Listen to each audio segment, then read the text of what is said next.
I love taking care of property. Anyway, quote from you. We, meaning Rotarians, look at things from a positive point of view rather than the sky is falling.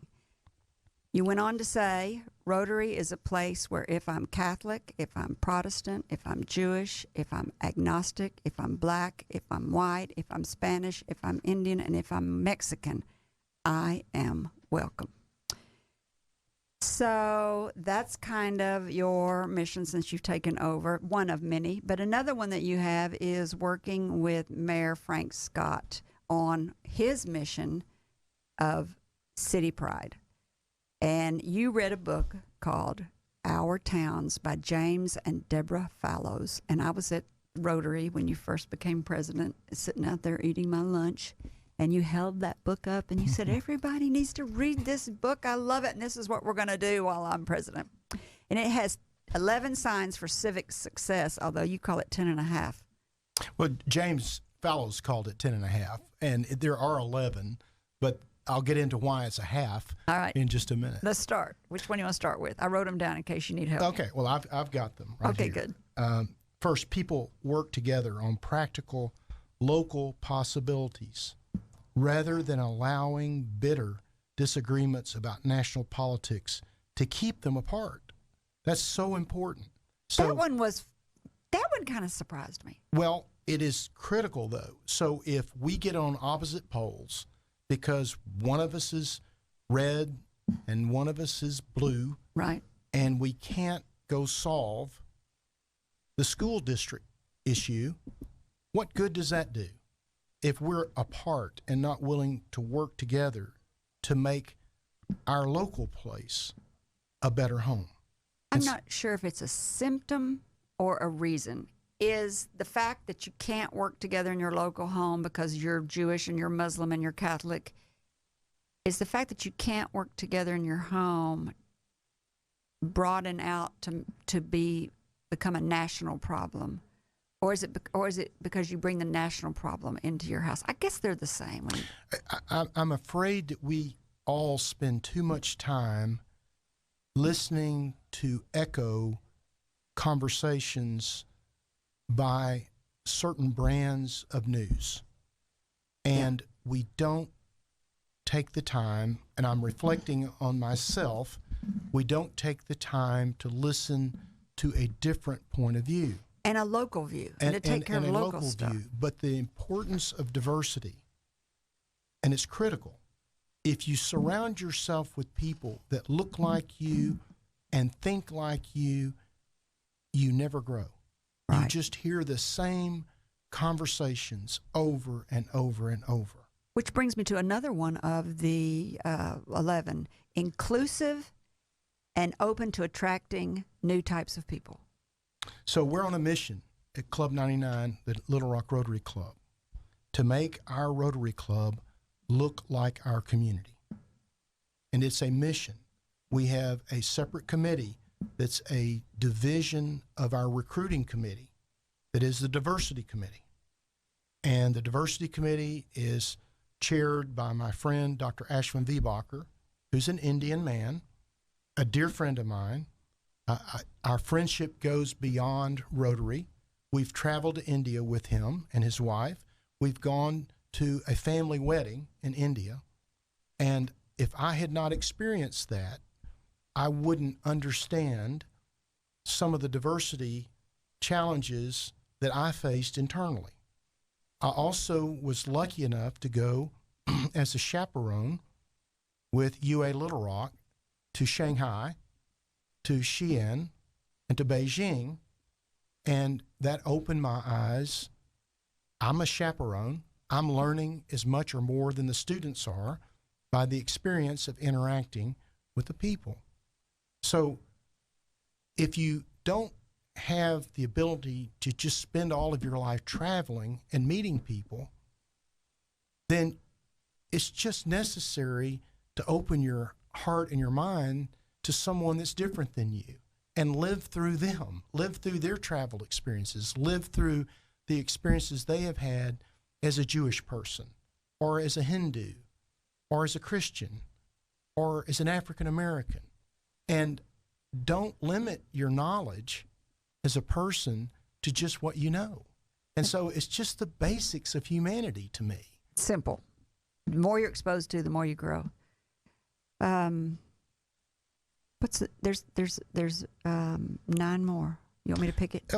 You can pick one, or I'll hit the highlights of them. Hit it. So you can pick out the local patriots. Who are our heroes? Oh yeah, that was a good one. Okay, so Mayor Frank Scott is trying to lead this city right now and help us get our swagger back. That's part of his motto. I want to help him with that because swagger is a good thing. Mm-hmm. And our former president, Kenny Gibbs, he's got swagger. Oh, president of Rotary. Yeah, Kenny Gibbs had swagger. He did. Well, he was a boxer. Yeah, he was a boxer. You got to have a swagger to box. You sure do. So, but the point of that is, be proud of where you live. Don't dwell on the negatives. Highlight the positives. Work to improve the negatives. But don't be ashamed of who you are. Don't be ashamed of where we live. I'm so proud to live here. I wouldn't live anywhere else. You're a cheerleader for here. You really are a city cheerleader. Thank you. And I think city pride is important. And I think that's what Frank Scott's trying to do, is really bring up city pride. We had Ned Permy on, who said that he had no idea. He came from what was it? He was coming from Mobile. Mobile, Alabama. Mobile. And he came up here and said, I couldn't believe that Little Rock, Arkansas had so much to offer. I fell in love with the place and I left the beach. I can't believe I left the beach. So he bought a tanning bed and he stays. No, but you're right. It's a wonderful place and we need to be proud of it and we need to toot our horn and not talk about the things it doesn't have. So the other thing is public-private partnership is a term that's used all over the world. It's used especially among municipal leaders, but having a real public-private partnership. Who would you say that is? Well, it's a project. So let's say that if you go to the Gateway development where Bass Pro is. Okay. Okay, I-430 and I-30. Okay. That was a public-private partnership by virtue of the developer, Tommy Hodges, applying for and utilizing a TIF project to build some infrastructure and streets and sewer connections that allowed that development to get started.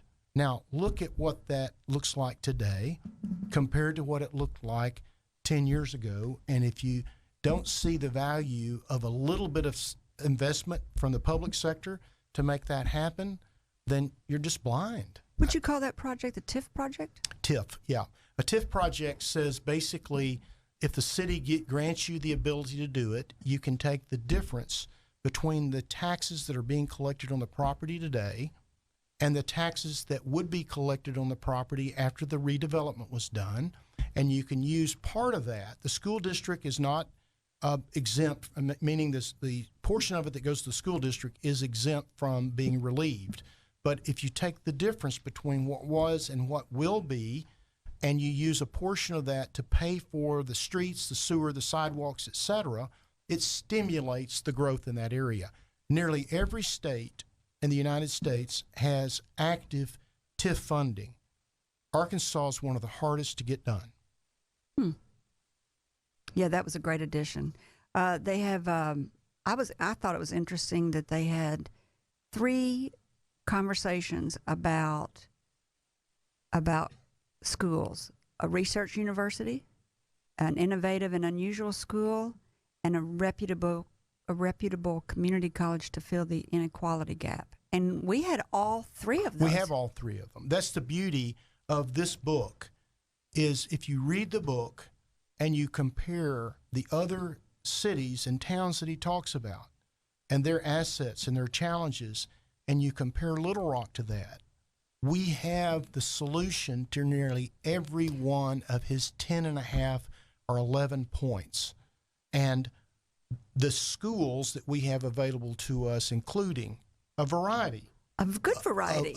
Of both private, public schools at the high school level. And then you go to the college level, and you've got UA Little Rock, which is a research university. That's one of the key ingredients. Yes, a research university brings new students, professors, smart people. It's akin to having a river or a harbor was once to a community. It's the flow of intelligent people. It's the flow of intelligent people. So then you have Pulaski Technical College, which is a fabulous 2-year institution that prepares people to either go into workforce directly or go on and finish a 4-year degree. It's the inequality gap for the people that can't do the 4-year, that need to be working faster in 2 years. And it's a good one because there are some community colleges that are not very reputable, and ours is extremely reputable. And so you also have other community colleges that support the UA system that enter in and around Central Arkansas that can actually interact with UA Little Rock. There was an article recently, I think this week, about UA Fayetteville interacting with its community college in Bentonville, and that they're seeking that kind of relationship with other community colleges. And so the University of Arkansas at Fayetteville has awoken to the idea that they've got to do a better job of taking those 2-year degree students and finding a way through scholarships and programs to get them through a 4-year program if that's what the student wants to do. UA Little Rock's been doing it for a while. That's right. And they've been doing it at the local level. And so what we know about a graduate from UA Little Rock is they've got grit. Very few of the students that go through UA Little Rock have it handed to them on a platter. They may be working part-time. They may have had to delay their education because they couldn't fund their own educational system, so they might enter college at 20 instead of at 18. They might work while they're doing it, so it might take them 5 years to get through a program or 6 years. But the people that we've hired that have graduated through that work study program, they really want it. They want it. They're hungry. They got grit. They're intelligent, and they're focused because they work so hard to get through that education. So it's a bonus and a bargain to get a student that's gone through it the hard way. And I thought this one was interesting, which I've never thought of, an innovative, unusual school. And if that's not the Clinton School of Public Service, I don't know what is. Or you look at the eSTEM schools. They're very innovative. So the latest eSTEM school is down on Shao Street, right by Heifer International. And they're educating kids at a very high level at this point. And so it's a great system. Our fellow Rotarian, Mike Poore, is giving his heart and soul to this school district.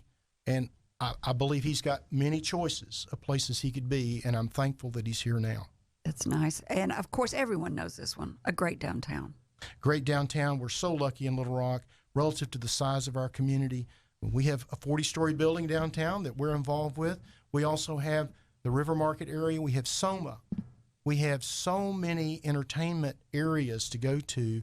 I was speaking to one of our fellow Rotarians that lives just on the other side of Soma, and he talked about how nice it is to leave his home, walk to a number of restaurants that are just within 2 or 3 blocks at most from his home, and people that live in 303rd River Market Tower regularly walk out of their condominiums, walk to restaurants like Samantha's, like Bruno's.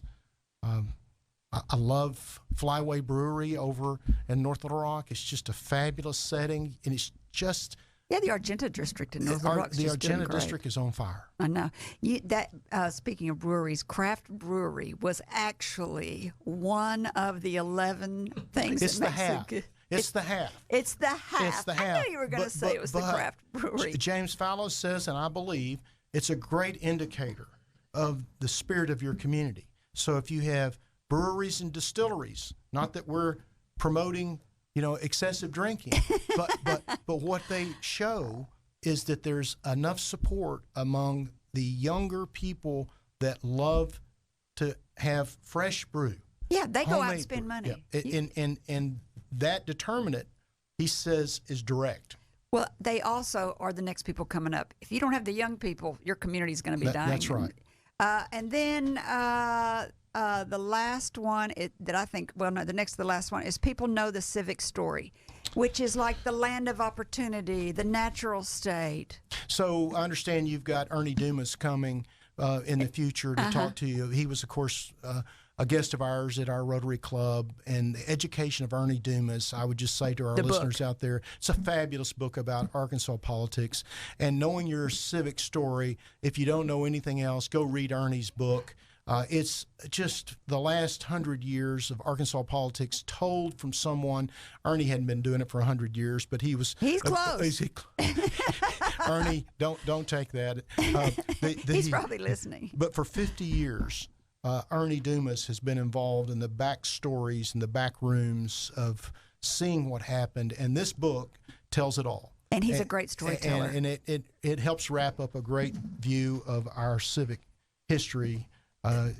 It's great. I just want to tell everybody that you've been listening to Up in Your Business with me, Kerry McCoy, and that I have been speaking today with Mr. Hank Kelley, developer and CEO of Flake & Kelley Commercial Real Estate and current president of Rotary Club 99 in downtown Little Rock, Arkansas. We didn't get to everything we could get to. We've run out of time.